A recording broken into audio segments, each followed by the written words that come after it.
Do you feel like you're in your head too much?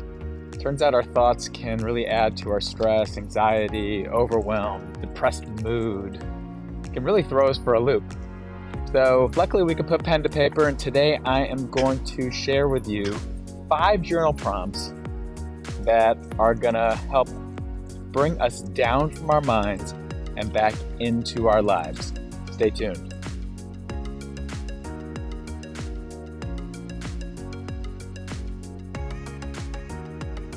If you're new here, then my name is Dr. Elisha Goldstein. I am a psychologist. I am the creator of a mental health accelerator program called Uncover the Power Within. If you're interested in working closer with me and learning more about that, you can click on the link in the description below.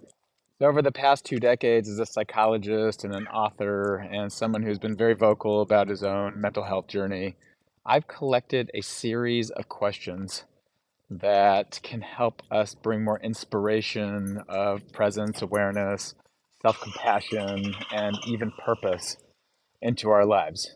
Okay, let's dig in. So all these questions are going to be really practical, and they're going to make a lot of sense as we go through them. So the first thing is when you notice your mind really burdened, thinking about this or worrying about that or reflecting and ruminating on something you regret in the past, or maybe something that you lost, or someone you lost. You want to ask yourself the question as you're in your head. You want to ask yourself the question, okay, what am I feeling right now? That's the first thing. So you could do this in your mind, or it's helpful to write things down as well. To put pen to paper or finger to keyboard, either way. What am I feeling right now? So this is where we want to redirect our mind to our bodies and or our emotions and say, oh, okay, so what I'm feeling right now is a lot of stress. My shoulders are tense. Just note this down. My chest is tense, or I feel a lot of heaviness in my chest because there's a sadness here. I'm noticing sadness here. I'm noticing grief. Or the reason we want to name it and recognize it from the beginning is because what happens is the prefrontal cortex of our brain, which lies beneath, doesn't really hide, but lies beneath our forehead, is involved with emotion regulation and impulse control and perspective. And so we want to be able to get that capacity back, because when we're feeling overwhelmed or stressed or we're in our heads, we don't really have that kind of level of perspective. So we're just kind of naming it, naming how we're feeling in our body, naming our emotion. That's the very first thing. The second thing that we want to do is then, now that we've named it, now we're settling into a space between stimulus and response where we have a little more perspective and choice. After we've named it, we want to ask ourselves a question. This is number 2. How do I want to relate to this feeling? In other words, a moment ago, you were just relating from the feeling, meaning the feeling was the filter from which you were seeing the world. So if you're feeling really anxious, you're probably interpreting things from a state of worry or fear. Or if you're feeling really sad or depressed, you're probably filled maybe with a bit more negative thoughts that were there. And in this case, now you're noticing fear is here, or anxiety is here, or sadness is here. By the way, you can do this with positive emotions too, but we're working in this way with feeling stressed and overwhelmed. So you want to ask yourself, how do I want to relate to this? So if you're feeling uncomfortable, consider this. Think of the uncomfortable feeling in your body or your emotions as a friend who's not feeling well. How would you relate to them? Typically when I ask that question, people say, well, I put my arm around them, I'd embrace them, I'd listen to them, I'd ask them if they're okay or what do they need, right? So you want to be able to do the same for yourself. So that's a second journal question. You want to say, how do I want to relate to this feeling that's here right now? And so a question that you might consider asking yourself in this, which is number 3 now, number 3 journal prompt.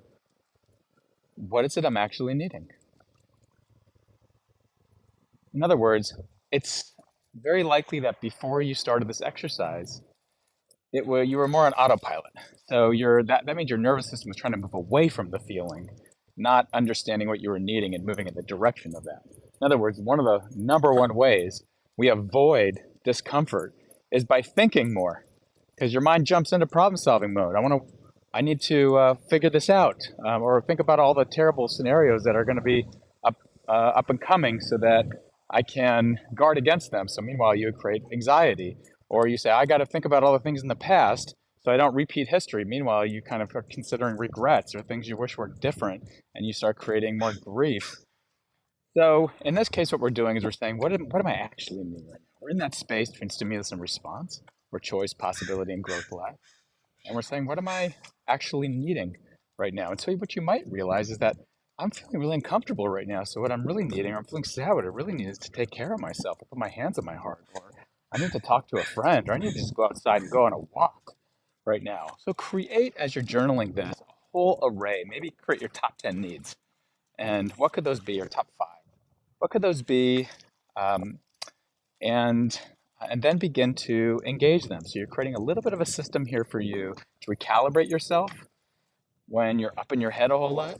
And maybe you're needing a kinder voice towards yourself, or more caring voice towards yourself, a lot less self-critical voices. And so consider that. What am I needing right now? Create a list and begin paying attention to that.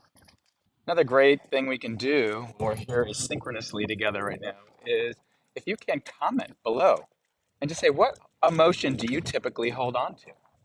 What emotions do you typically hold on to? Let's get a sense of the greater community here so that you realize that you're not alone. There's a great sense of belonging.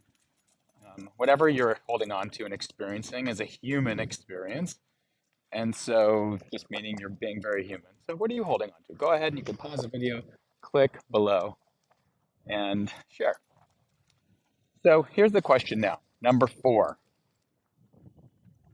How do I begin to put action to that need? How can I begin to put action to that need? So I'm listing my needs. Maybe I need to be more caring towards myself, less self-critical. That's an example. How can I put action to that? So again, I just alluded to it a little bit earlier, but you can what I want you to do is make a list here to make it really practical for yourself, actionable. So if it's about caring for yourself, maybe it is about creating space in your day to check in a little bit more, to soften your body. Maybe it is about taking some more walks and moving your body. Maybe your body doesn't get enough movement. Or maybe it is about considering who around you is a caring, nurturing person and making a little bit more contact with them. Or maybe it's about eating better. And that's a way of really loving yourself. There's different ways of caring and or filling your needs. Maybe it's about creating more connection. Maybe that was one of your needs. So you're making a list of people that you can create more connection with. I know in their Uncover the Power Within program, one of the greatest things that we do is really create connection. All right, so here's the final one, number 5, and this one is so important and it really caps off the entire thing. And I'm going to tell you the reason we do this number 5 is because, think about it, our brain makes decisions from reasons. So we need to give it a good reason to do this process. So then the question comes, after you do this and you put action, or even visualize right now putting action to that need, you write down in your journal or reflect on this, how did this make me feel? How did it make me feel to recognize that I was up in my head, I recognized what that was, I chose how to relate to it differently, I understood what I needed, and I put action to that need. How did that feel? And so if the feeling was a sense of ease or calm or confidence or self-love, or just notice how that feels physically, and then your brain all of a sudden has a reason to pay attention in that way. Again, the brain knows exactly why it's jumping into the future and jumping into the past. No, it's exactly why it's mixing you up in that way. It's trying to protect you, help you with the survival.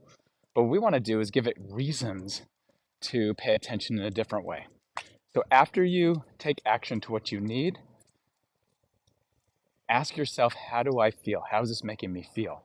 And if it's making you feel good, something about it feels good or right, then that's going to be a good reason for you to pay attention. You feel it in your body, have that experience, enjoy it, telling your brain that this is an important way of paying attention for me. Okay, so put these 5 to paper. If you want to post them below for yourself, for all of us to get some insight with, you're welcome to do that.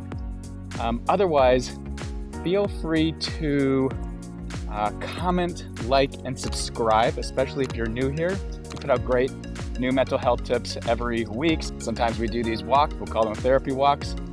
And I'll put out another video on the other end of this for you to continue to learn, grow, and enjoy with. My name is Dr. Elisha Goldstein. I look forward to being with you in the next one. Bye for now.